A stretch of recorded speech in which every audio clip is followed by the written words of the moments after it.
Sports Radio 95.7. In the second, by the way, in the top of the second, it was Hanley Ramirez leading off for the Marlins with a double down the right field line. That brought to Logan Morrison to the plate next. Here's the pitch to Morrison, the left-hander hitter, ripped to deep right field. To Jesus back, and he's not going to get it. It's over his head and going to the wall. Ramirez is going to third. They're going to hold him there on a double. Now the ball gets loose, and Ramirez trying to score. The throw to the plate is not in time. It gets past the catcher, Suzuki. It's backed up by Cahill. Ramirez scores. Stopping at second is Morrison, and the Marlins have taken a 1-0 lead. A double, an E9. The throw coming in from right field was a short hop throw by DeJesus, and Weeks couldn't field it. And for DeJesus, that actually broke a streak of 301 consecutive games without an error in the outfield. So the Marlins had taken the 1-0 lead, and the lead would hold up until they would put 4 runs on the board in the 5th inning. If we go to the 3rd inning, Cahill still pitching for the A's, and the Marlins tried to steal a run. Here's 3-2. Changeup, taken high, ball 4. The runner comes home as Suzuki through to second, and Weeks throws it back home, and they get Bonifacio. What a wild play to get the second out in the 3rd inning. Suzuki held the changeup pitch, thought it was strike 3, didn't get the call from the rookie umpire Chris Conroy. So then Suzuki throws to second base, and Fonte is safe there. Weeks takes the throw, fires back home as Bonifacio came in, and he's tagged out on a play that goes 2-4-2. It's an excellent play by the Athletics.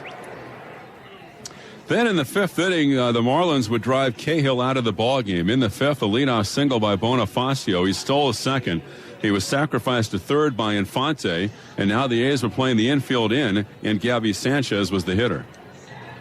Here's the 1-1 pitch on the way, and it's swung on a line drive, speared at second by Weeks, and back to third goes Bonifacio. Jamal reacting on a sizzling shot off the bat of Sanchez to his left, reaching out the glove and spearing the line drive, and that's out number 2. Good reactions by Weeks. And then it looked like Cahill might have made a pretty good pitch to Hanley Ramirez. He was the next hitter. No balls and 1 strike. Outfield slightly toward left. Cahill's pitch, and Ramirez dribbles down the third baseline. This is trouble. Rolling. They let it roll. Rolling right to the bag. It dies on the chalk. A fair ball, and it's 2-0 Florida. Bonifacio scored from third. Rosales did all he could. He had no chance if he had picked up the ball to throw at Ramirez, so just hoping the ball might roll foul, and it never did. After that, Logan Morrison was the next hitter for the Marlins, looking to keep the line moving. It's 2-0 Florida. Ramirez at second. Morrison, a left-handed hitter. The pitch to him is swung on line to center, base hit. It's 3-0 Marlins. Around third, scoring without a throw is Hanley Ramirez. A line shot to center for a base hit by Logan Morrison. A 2-run top of the 5th, and 3-0 Florida. Then after a single by Mike Stanton, the next hitter was John Buck. He would turn out to be the last batter faced by Cahill this afternoon. So 2 balls, 2 strikes, 2 on, 2 out, and Cahill at the belt. First base side of the slab. And the pitch to Buck is swung on and drilled. Left center field up the alley. Nobody is there. And so Morrison's going to score. Here's Stanton to third. They're going to wave him around. Here's a relay throw to the plate. They got a shot, but it skips away from Suzuki. 2-run score. And stopping at second with a double is John Buck. And now it's 5-0 in favor of Florida. It would stay 5-0 until the A's were batting in the bottom of the 7th. Chris Volstad, the starter for the Marlins, went 7 today. The A's had a 2-out rally aided by an error by the third baseman Jose Lopez. With 2 away, a walk to David DeJesus, then the error by Lopez on Suzuki's ball, and now 2 on and 2 out for Adam Rosales. Here's the 1-strike pitch. Fastball grounded through the left side, a base hit. Moving to third is DeJesus, going to be waved home. Morrison's throw comes up short. It's cut off.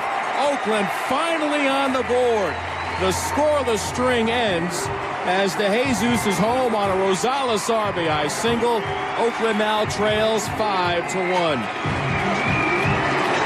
A string of nearly 22 innings in this series without crossing home plate finally comes to a close. The A's take advantage of the 2-out walk, the 2-out error.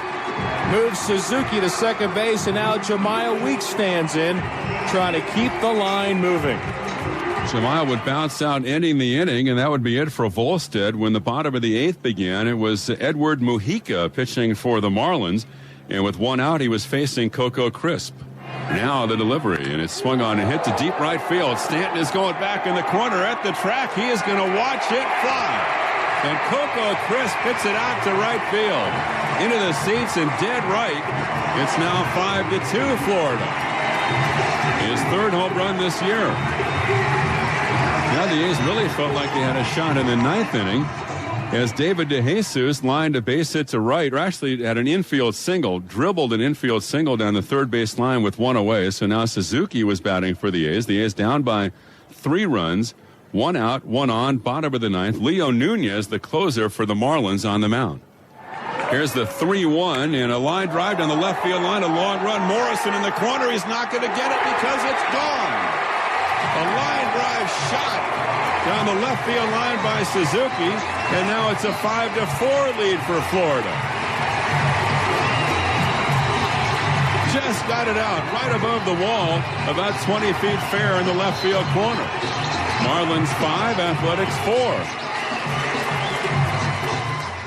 But after that, Nunez able to bear down. He struck out Rosales. He struck out Jemiah Weeks, and the Marlins won the series 2-1. Victorious today for Jack McKeon. Florida 5 and the Athletics 4. And Vince Cotroneo has the complete Thursday scoreboard when the A's postgame continues.